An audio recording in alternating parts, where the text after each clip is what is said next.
The first time the words were spoken, they didn't sound dramatic. They weren't shouted or cried. They were whispered, thin as a thread, barely strong enough to carry themselves across the small, dimly lit bus stop where rain pooled in shallow mirrors on the concrete. Can you protect me for life? The girl who said it couldn't have been older than 8. Her shoes were soaked through, her backpack hugged to her chest as if it were the only thing in the world she trusted. The man standing in front of her, tall, tired, with the kind of eyes that had learned to stay alert even when the body begged to rest, didn't answer right away. He was a single father named Daniel Reed, and in that pause, his life quietly split into a before and an after. Daniel hadn't planned to be at the bus stop that evening. He worked double shifts at a warehouse on the edge of the city, loading freight until his shoulders burned and his hands felt like they belonged to someone else. He'd taken the earlier bus home most nights so he could cook dinner for his son, Lucas, help with homework, and read him a story before sleep claimed them both. But that night, a machine malfunctioned, and everything ran late. By the time Daniel clocked out, the sky had turned the color of bruised steel. He jogged the last block to the stop, rain starting to fall, thinking only about whether Lucas had remembered to lock the door behind him when he went to the neighbor's apartment to wait. That's when he noticed the girl. She stood apart from the others, not fidgeting, not scrolling on a phone, just watching. Her gaze tracked a man across the street, then flicked back to Daniel, then away again. The man was leaning against a lamppost, pretending to look at his phone while his eyes kept drifting toward the girl. Daniel had learned that look years ago, back when he was still married, back before life had taught him how quickly things could turn dark. It was a look that calculated rather than saw, that weighed rather than wondered. The bus was late. The rain came harder. The man crossed the street. Daniel shifted his stance without thinking, placing himself between the girl and the approaching stranger. He didn't make a show of it. He simply stepped forward, hands loose at his sides, shoulders squared in a way that said he was paying attention. The man stopped a few feet away, annoyance flickering across his face before he smoothed it into a smile that didn't reach his eyes. "Hey," he said, nodding toward the girl. "Is this your kid?" Daniel met his gaze. "No." The man's smile tightened. "Then maybe you shouldn't. She's not alone," Daniel said quietly. "So you can keep walking." For a moment, the rain filled the silence. Then the man scoffed, muttered something under his breath, and turned away, melting back into the wet streets as if he'd never been there at all. The bus arrived minutes later. People climbed aboard. The girl didn't move. Daniel glanced down at her. "You okay?" he asked. She nodded too quickly. "He follows me sometimes." Daniel felt something cold settle in his chest. "Where are your parents?" She hesitated. "My mom works nights. I go to my aunt's after school, but today she was sick. I take the bus." The doors hissed open, then closed. The bus pulled away, leaving them alone under the shelter, rain drumming on the plastic roof. Daniel checked his phone. The next bus wouldn't come for another 20 minutes. He imagined Lucas waiting, worried. He imagined this girl getting on the next bus alone. The decision wasn't really a decision at all. "I'm Daniel," he said. "I have a son about your age. You can stand with me until your bus comes." She nodded again, stepping closer.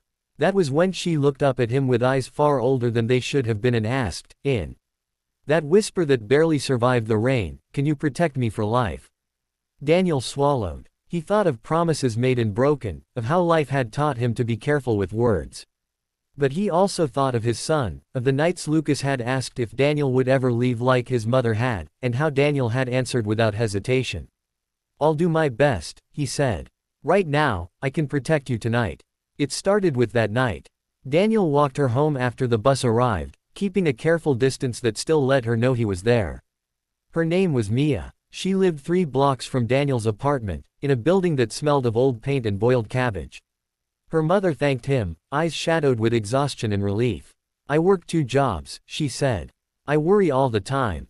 Daniel understood that kind of worry intimately. After that, Daniel waited at the bus stop whenever his shifts ran late. Sometimes Mia was there, sometimes not. But the man from the lamppost didn't return. Word spread quietly, the way it does in neighborhoods like theirs, that someone was watching now. That there was a man who didn't look away. Daniel never thought of himself as a hero. He packed lunches, paid bills late, fixed leaky faucets with borrowed tools. He sat on the floor helping Lucas with math homework even when his back screamed. But protection, he learned, wasn't always about fists or force. Sometimes it was about presence. About showing up again and again until the threat understood that the ground had shifted beneath it. The weeks turned into months. Mia started stopping by Daniel's apartment after school when her aunt was working. She did homework at the small kitchen table while Lucas sprawled on the floor with his toy cars. Daniel cooked simple meals, rice, beans, chicken when it was on sale, and listened as Mia talked in halting pieces about school, about how her mother was always tired, about the man who used to follow her and how she still checked over her shoulder even though she hadn't seen him in a long time. Daniel listened. He never pushed. He never asked for details she didn't offer. He learned that safety was built brick by brick, not demanded all at once. One evening, nearly a year after the bus stop, Daniel came home to find a police car parked outside his building. His heart jumped into his throat. Lucas was safe inside with a neighbor, but Mia's mother was standing on the sidewalk, arms wrapped around herself, speaking to an officer. Daniel approached slowly. They told him the man from the lamppost had been arrested 2 blocks away, caught trying to force a girl into a car.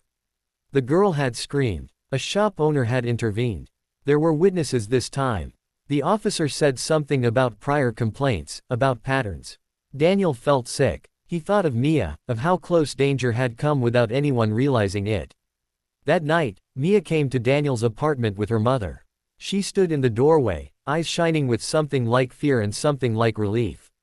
"Is he gone?" she asked. "Yes," Daniel said. "He can't hurt you." She took a shaky breath and then did something unexpected. She hugged him, arms tight around his waist, face pressed into his jacket. Daniel froze for half a second, then gently returned the embrace, careful, steady. Protection, he realized, was also about being worthy of trust. Life didn't suddenly become easy after that. Daniel's hours were cut at work. Mia's mother struggled with rent. There were arguments, tears, nights when the electricity flickered and threatened to go out. But there was also something new, a small, stubborn network of care. Daniel helped Mia's mother find a different job with better hours. She watched Lucas when Daniel worked weekends. They shared groceries. They shared worry. Years passed. Lucas grew taller, his questions more complicated. Mia learned to laugh loudly, to run without looking over her shoulder. Daniel aged in the way people do when life demands a lot of them. Lines at the eyes, a stiffness in the mornings, but he carried himself with quiet confidence. The neighborhood changed. New stores opened. Old ones closed. The bus stop got a new shelter with brighter lights. On Mia's high school graduation day, Daniel sat in the crowded auditorium with Lucas on one side and Mia's mother on the other. When Mia crossed the stage, cap slipping over her eyes, she scanned the crowd until she found Daniel. She smiled, wide and unguarded, and he felt a familiar tightening in his chest. Pride, he realized, could be as powerful as fear had once been. After the ceremony, Mia found him in the chaos of families and balloons. She was taller now, stronger, her voice clear. "Do you remember what I asked you at the bus stop?" she said. Daniel nodded. He remembered everything. "You said you'd protect me that night," she continued. "You did more than that." She hesitated, then smiled. "You taught me how to protect myself." Daniel felt his eyes sting. "You did the hard part," he said. "You kept going." Years later still, when Lucas left for college and Daniel learned to sit with the quiet of an emptier apartment, he sometimes thought back to that rainy night. He thought about how close he'd come to taking an earlier bus, about how easily lives could have brushed past each other without ever touching.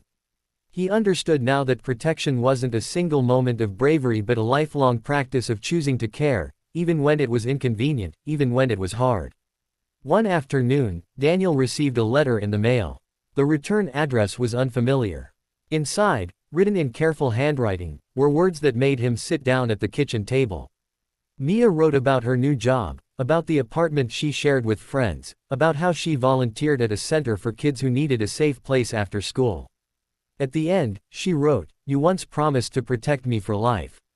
I don't need protection anymore, but I carry what you gave me everywhere I go. I hope you know that." Daniel folded the letter and placed it in the drawer where he kept important things, Lucas's childhood drawings, old photos, reminders of a life built piece by piece. Outside, a bus rumbled past, brakes hissing at the stop down the street. Daniel stood and watched through the window as people came and went, strangers sharing a moment before moving on. He knew now that sometimes, stepping in was all it took to end a threat. And sometimes, stepping in changed the course of a life, including his own.